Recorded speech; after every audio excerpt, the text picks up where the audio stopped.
Imagine you wake up, not in your bed, but in the middle of a vast, empty plain, under a gray, featureless sky.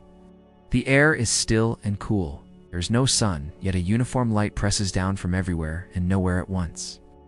Intricate carvings cover its surface, spirals, eyes, faces twisted in expressions you can't quite decipher, yet they feel intimately known to you. This is the human condition distilled into a single, harrowing image. Could it be that the pain is not the problem, but a solution? A dark, twisted, but brilliant solution to a much older, much deeper question we have been too terrified to ask. What if the agony of the weight is preferable to the perceived emptiness in our arms if we were to let it go? What if the identity of the one who suffers has become more solid, more real, more us than the terrifying, formless freedom of being without it? We are all carrying a box. For some, it is the size of a splinter, a nagging discomfort. But what if that is the most comforting lie we have ever told ourselves? The physician and philosopher of our modern age, Dr. Gabor, has spent a lifetime gazing into this abyss and the reflection. He sees staring back as not one of a broken creature, but of a masterful, albeit unconscious architect of its own suffering. But to the familiar sting of our own wounds, he suggests that our deepest addictions are not to substances or behaviors. The question is not, how do we get rid of this pain? The real question, the one that can unravel a lifetime of self-imprisonment, is far more terrifying. What relief does this pain, this beautiful, heavy, soul-crushing box, actually provide? What greater horror is it protecting you from? To answer that is to begin a journey not away from the pain, but directly into its heart. It is to dare to turn the key, to lift the lid, and to finally understand what we have been carrying, and why we have been so afraid to let it go. For others, it is a coffin laden with the ghosts of yesterday. This box is our pain, our trauma, our secret griefs, our inherited sorrows, our carefully tended wounds. And here lies the great, unsettling paradox of our lives. We are creatures engineered for happiness, for comfort, for the path of least resistance. We build entire civilizations to shield ourselves from suffering. We medicate, we distract, we optimize, we numb. All in a frantic, ceaseless effort to put down the weight. And yet, when we are alone in the quiet plains of our own minds, we find ourselves clutching the source of our agony, as if it were our most precious treasure. Why? Why do we do this? It is heavy, impossibly so. Heavy with a density that seems to defy physics, as if it contains not mere objects, but the gravity of a collapsed star. Every step you take is a monumental effort, a negotiation with the crushing weight that defines your existence. Setting it down is the most logical thought in the world, the only thought that makes any sense. Yet the mere idea sends a jolt of pure, undiluted panic through your veins, a terror far sharper and more immediate than the chronic pain of carrying it. So you hold on tighter. The strain radiates from your shoulders, down your arms, and you are not alone. In your arms, you are holding a box. You don't remember picking it up. It seems you have been holding it forever. Your muscles burn with a familiar, deep ache. Crafted from a dark, ageless wood and bound with tarnished brass, your spine is a column of fire, and into your hands, which are locked around the object in a desperate, white-knuckled grip. It is a burden that has shaped the very way you stand, the way you breathe, the way you see the world. The box itself is strangely beautiful. This isn't just a nightmare scenario. What is this perverse alchemy that turns poison into a lifeline? How can the very thing that breaks us also become the thing we cannot live without? We tell ourselves we are victims of our circumstances, that this pain was thrust upon us by the world. The reason you cannot put the box down is not a failure of will. It is a triumph of survival. To understand this, we must travel back. Not a conscious choice, but a deep cellular one. You learn that to be loved, to be safe, to stay connected, you must disown yourself. You must fracture. You take your unacceptable feelings, the rage, the grief, the fear, and you lock them away. Your box is your shadow, but you are not dragging it. I am damaged. I am heavy. I am not for you. It is a perfect, self-fulfilling prophecy of rejection.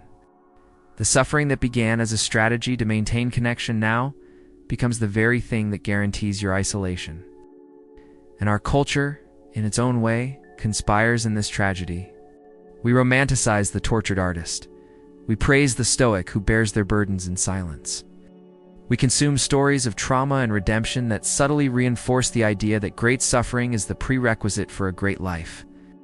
We are taught to manage our pain, to cope with it, to carry it gracefully.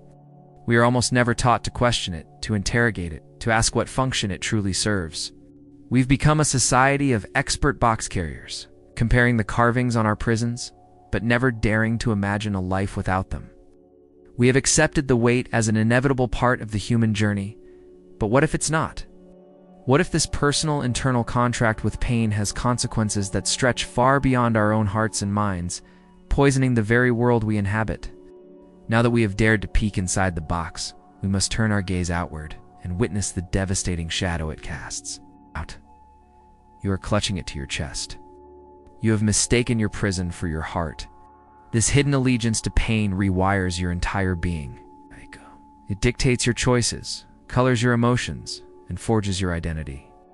You may think you are making rational decisions, but you are often just reacting to the needs of the box. You avoid relationships because you fear someone will see its ugliness, confirming your deepest fear that you are unlovable. Or you seek out partners who also carry a box, finding a strange, unspoken camaraderie in your shared burdens. You might sabotage your own success because the lightness of achievement feels alien and terrifying. An invalidation of your core identity as one who struggles. The pain is a familiar song, a lullaby of sorrow you have known since birth. Joy, by contrast, is a foreign language you never learned to speak. You build a beautiful, ornate, impossibly heavy box around them, and you present to the world a more acceptable version of yourself, a version that can secure the attachment it needs. This, as Gabor posits, is the tragic foundational bargain of human development. You sacrifice authenticity for attachment. The pain you carry is not the wound itself. It is the weight of the self you had to abandon. The ache in your muscles is the ghost of your own authenticity, crying out from its prison. Back to a time before language, before conscious memory, to the silent, primal world of the infant. Here, in this state of absolute dependence, you had two fundamental needs: the need for attachment to your caregivers and the need for authenticity. The freedom to be and to feel exactly who you were. But what happens when these two needs come into conflict? What happens when your authentic feelings, your rage at being unfed, your terror of being left alone, your simple, unvarnished neediness threaten the attachment upon which your very life depends? You learn. With the terrifying genius of a creature that must adapt or die, you make a choice. This is not a new revelation. It is an ancient truth echoed by the great explorers of the human soul. The philosopher Søren Kierkegaard called it the despair of not willing to be oneself. He saw humanity haunted by a refusal to embrace its true, authentic nature, preferring instead to live as a copy, a role, a persona. This constructed self, this identity built around the box, feels safer than the terrifying void of true selfhood. The pain becomes a landmark. In the vast, empty plains of existence, the crushing weight is the one thing that tells you where you are. It gives you a story, a plot, as Friedrich Nietzsche declared. He who has a why to live can bear almost any how. We unconsciously give ourselves a terrible why.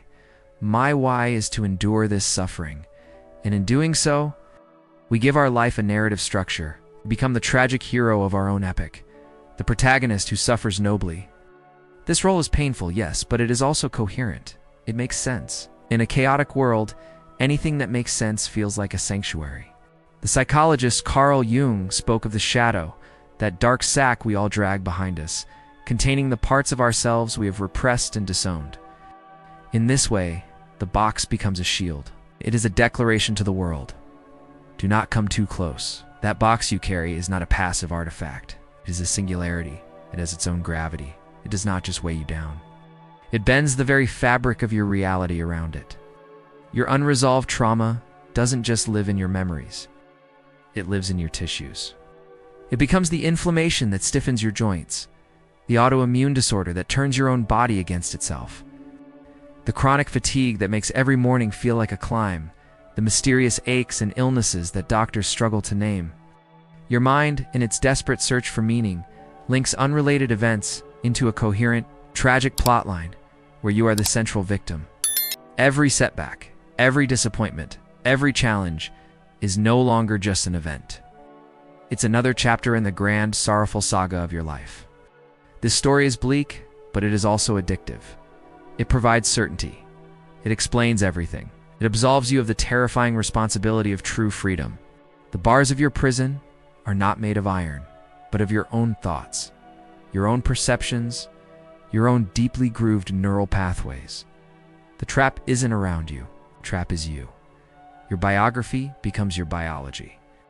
Your body, in its profound and desperate wisdom, is physically screaming the emotional truth that your conscious mind has learned to suppress. We project our inner demons onto the canvas of society.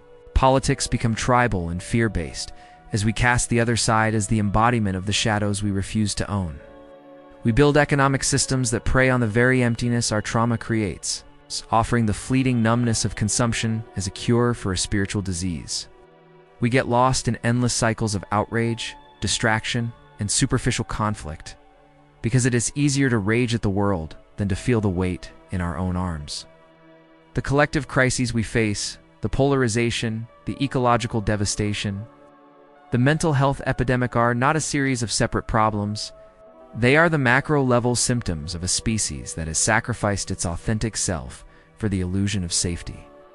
They are the result of billions of us all carrying our own heavy burdens, stumbling together in the dark. The urgency then becomes breathtaking. The cost of carrying this box is not just your personal joy. It is your physical health, the quality of your relationships, and your unwitting contribution to a world groaning under the collective weight of our unexamined pain.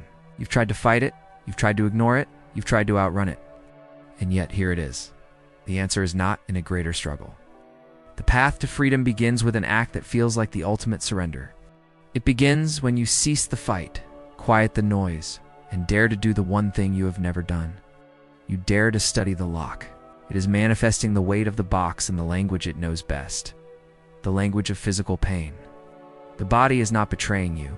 It is trying to save you by making the invisible weight impossible to ignore.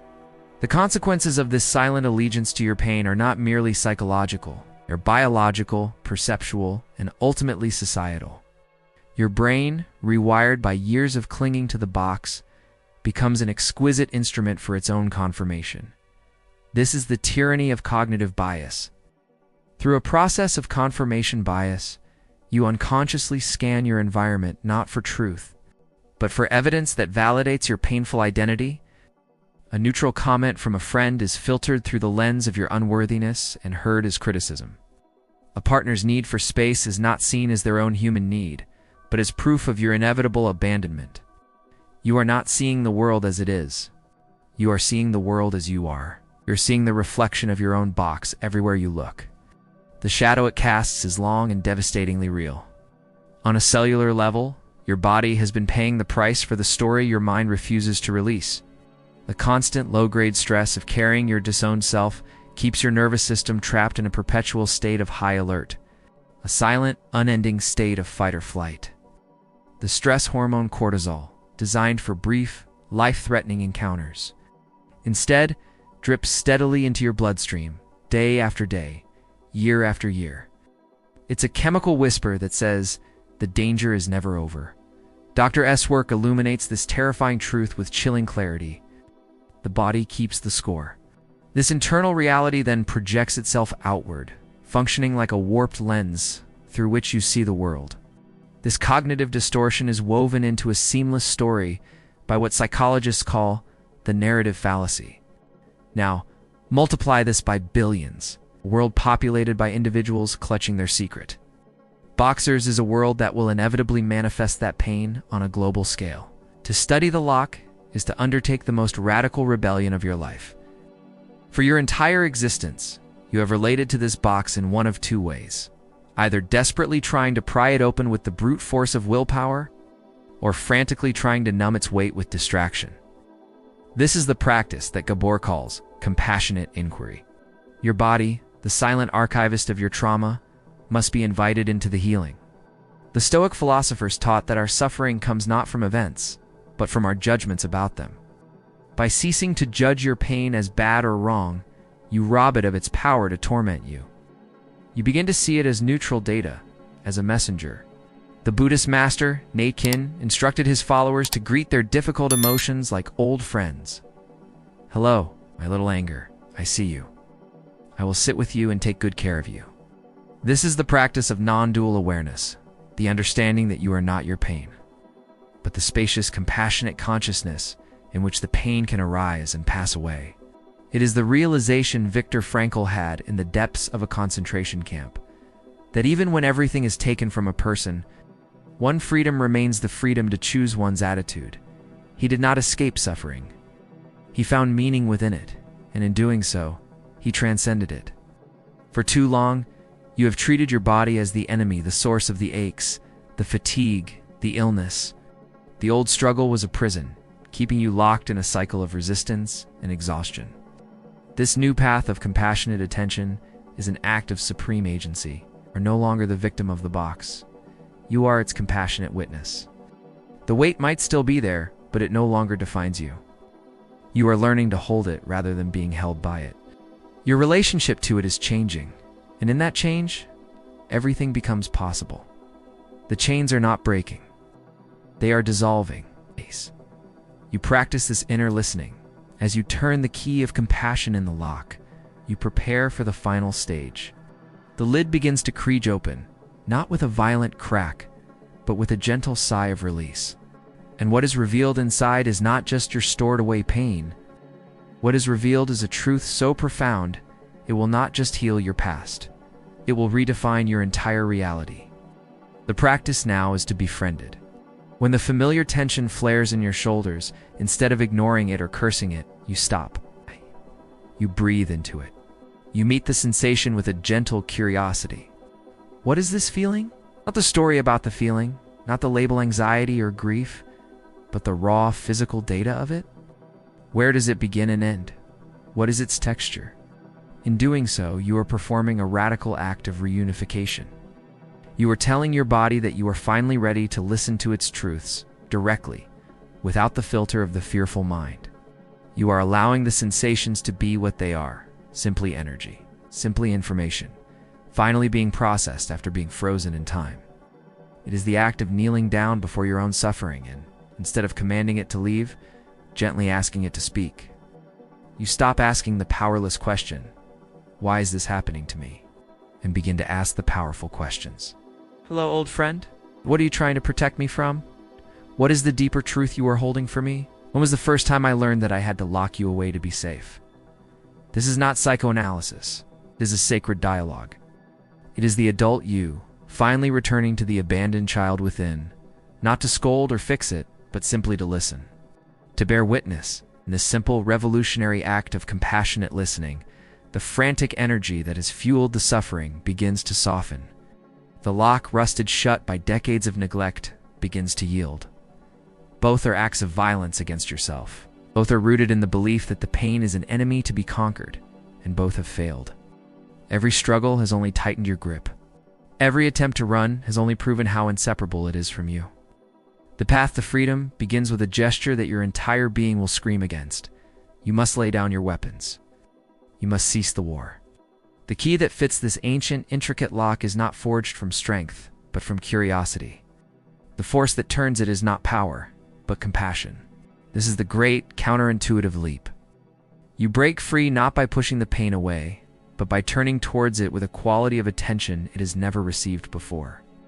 This compassion must then extend to the physical. The wisdom of this path has been echoed by sages and survivors throughout history. This is the beginning of true empowerment. The lid lifts. There is no demonic creature, no explosion of unbearable agony. The contents of the box, the pain you guarded for a lifetime, are not a monster. They are just old feelings. Sadness, fear, rage, it is no longer a burden to be escaped, but an artifact to be honored, a testament to the incredible, ingenious way you learned to survive.